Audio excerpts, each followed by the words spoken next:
Webuli abakulembeze bagenda kwogerako gye muli mwanje nammwe ensonga ezibaluma mu maka gammwe mu mirimu gyammwe n'ensonga y'enteekateeka y'ensi eno emyala lwaki tegikola bulungi.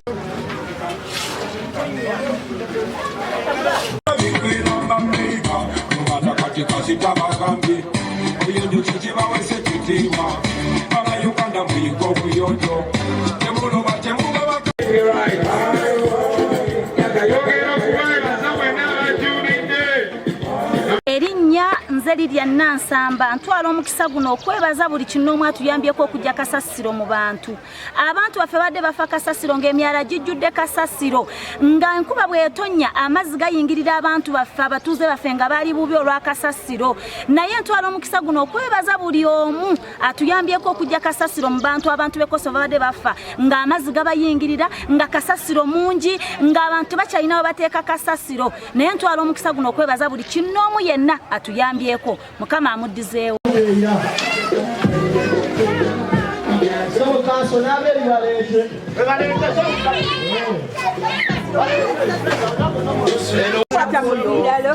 Kasalawa mulonde naye waali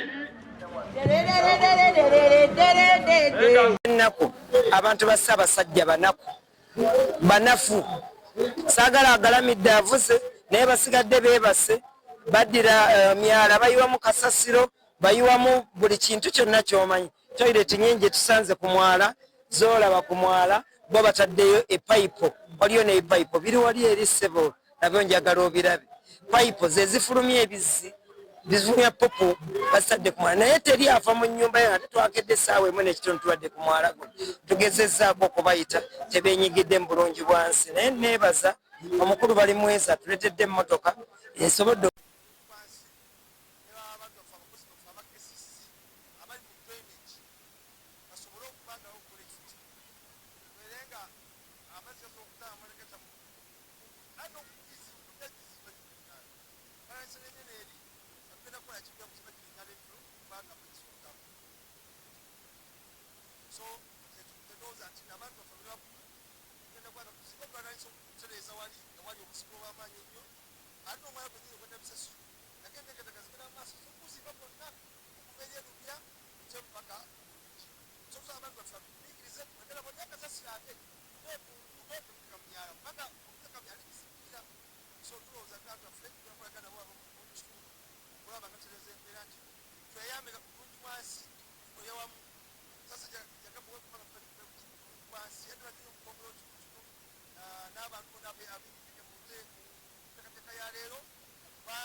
tugase ensonga zino bbiri.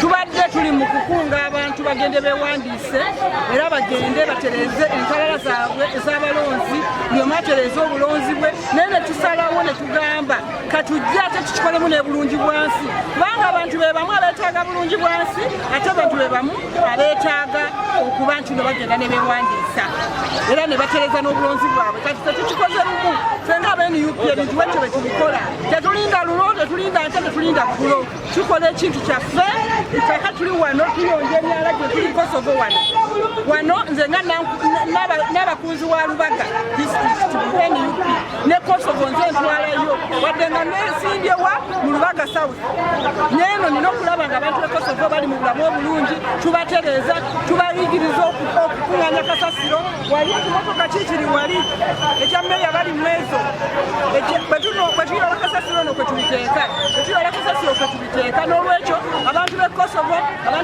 Zone 8 ensonga tuli ku ya bulungi bwansi nga bulijjo omwaka guba gutandika nteekawo enteekateeka eno eya bulungi bwansi ne tugogola ekitundu ne tusobola okubeera abalamu obulungi. Ensonga emyala eno wansi tulina emyala mingi kasasiro mungi nnyo kati tetusobola kutuula butuuzi ffe abakulembeze tetutasobola kuweereza abantu baffe. Ensonga lwaki nti abakulembeze gwe mulimu ogwatutumwa oba ogwatuweebwa tuli mu bukulembeze bwa Nakyewa nga tuweereza abantu baffe era kasasiro mungi Kampala yonna naye osooka wuwo waka n'olyoka oyonja neiba. Ensonga ya kasasiro nti tukubiriza abantu baleme musula ku makubo ene emmotoka teziyitayo n'emyala. Neebaza inginiya bali mwezo Donald. Embeera ya kasasiro mbi nnyo ddala. Abantu kasasiro abatta, abantu kasasiro bamusuula myala. Ate nga we tuli nti tuli mu siraamu, tuli mu ghetto. Era obucaafu butusumbu era sebo ngenda kutambuzaako olabe toya bantu wezijjula zibotoka. Era nga nawandikirako aba National Water and Sewage Corporation batugatte ku sewage pipelines abantu basobole okubeera abayonjo oba balamu bulungi. Kubanga pipelines za sewage ziri cheaper. Muntu abanga alina amazzi ne bamuteeka ku pipelines za sewage asasula nusu kasanvu omwezi. Omutwalo weguwanga gwa amazzi. Ne tuwona pipe eziyiwa ku myala. Ekitundu kyaffe kikyafu nnyo era nga twewala endwadde olera dysentery n'endwadde eziva mu bulwadde obwo.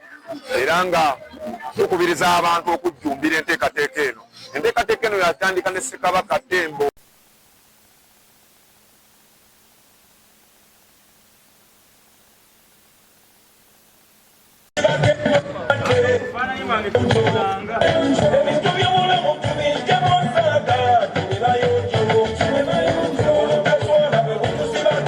Omuteekamu bigalo kyako nze sikutakula muntu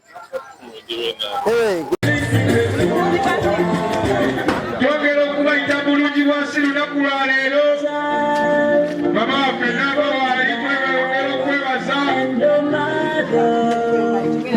lwa leero tubakowoola batuuze bannaffe amadala tusiyadota bandamana bigama makala asansanso bebisambeka yankubinaze zamwezatela engamoyi wa bobi walijjo tuleme kukulanga tutabu